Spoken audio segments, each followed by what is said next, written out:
Let's just jump right in. We need to talk about Japan's government debt. It's one of those things everyone hears about, but almost nobody really gets what's going on.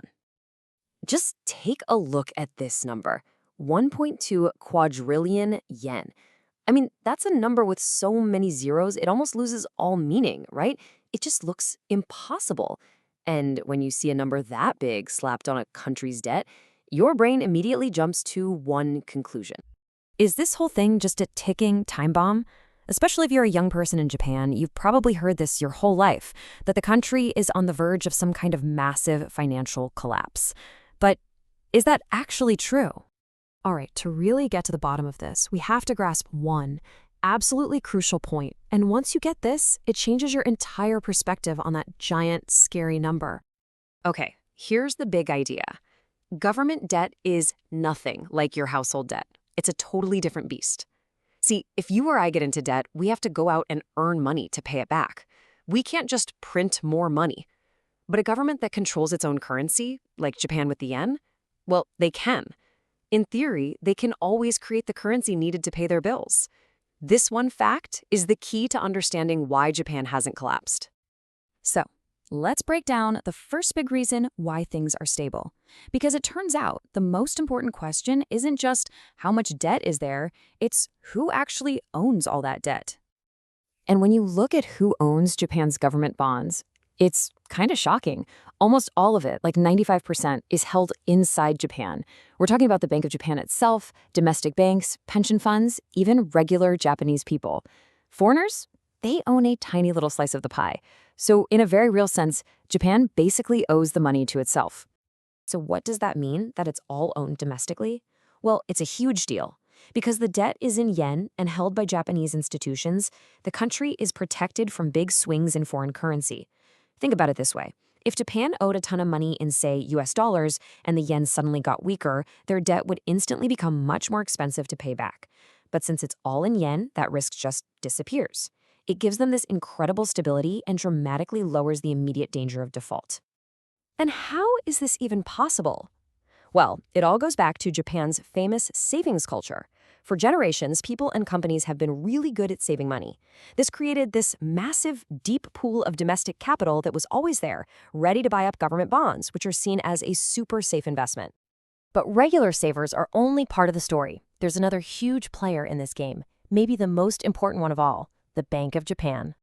So for years now, the Bank of Japan has been using this powerful tool called quantitative easing. You've probably heard the term QE. Put simply, this just means the central bank has been buying up government bonds, and I mean massive amounts of them. Why? They've been trying to get the economy going and to fight off deflation by making it incredibly cheap to borrow money. And here's the domino effect of that policy. The Bank of Japan goes on this huge bond buying spree. That keeps the demand for these bonds super high, which in turn pushes the interest rates on them way, way down. We're talking close to zero. And since the government's interest payment is simply the interest rate times the total debt, well, a near zero interest rate means a near zero interest payment, even on a mountain of debt. It's like having a huge mortgage but paying almost no interest on it. The pressure is just eased. And this all circles back to that core idea we started with. As long as the debt is in your own currency, the yen, the government technically can't go bankrupt in the way a person or company can. They can always, as a last resort, create the money to pay it back. Now, that's not a free lunch. It has other consequences for sure, but it means a default just isn't the main thing to worry about.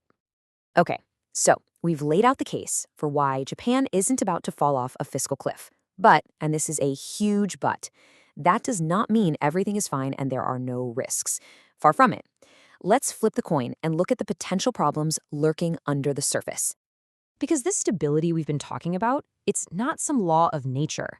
It's a carefully balanced system, and it depends on a bunch of things staying just the way they are. It is definitely not guaranteed to last forever. So what could actually knock this system off balance? Well, there are a few big ones to watch. What if interest rates around the world start to climb?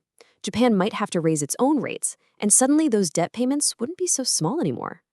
What happens as Japan's population gets older and starts spending its savings instead of adding to them? That means fewer people at home to buy the bonds.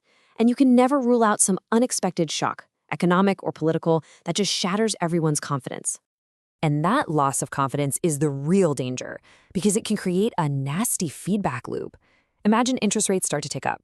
That means higher payments for the government.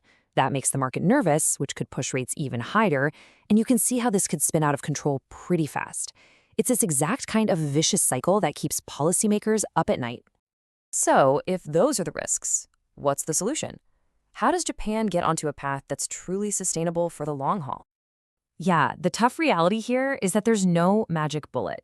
You can't just flip a switch and make the debt disappear. The only way forward is through a whole combination of slow, steady, and sometimes pretty difficult adjustments. So what's on that to-do list? Well, it's a multi-pronged attack. First and foremost, you've got to grow the economy. A bigger economy makes the debt smaller in comparison. Then you have to tackle big structural reforms, like making Social Security more sustainable. You also have to find ways to make government spending way more efficient. And of course, take a hard look at the tax system. It's a lot. So when you put it all together, you get this really interesting picture. On one hand, Japan is stable right now for some very powerful reasons. The debt's in yen, it's owned at home, and the central bank is acting as a massive backstop.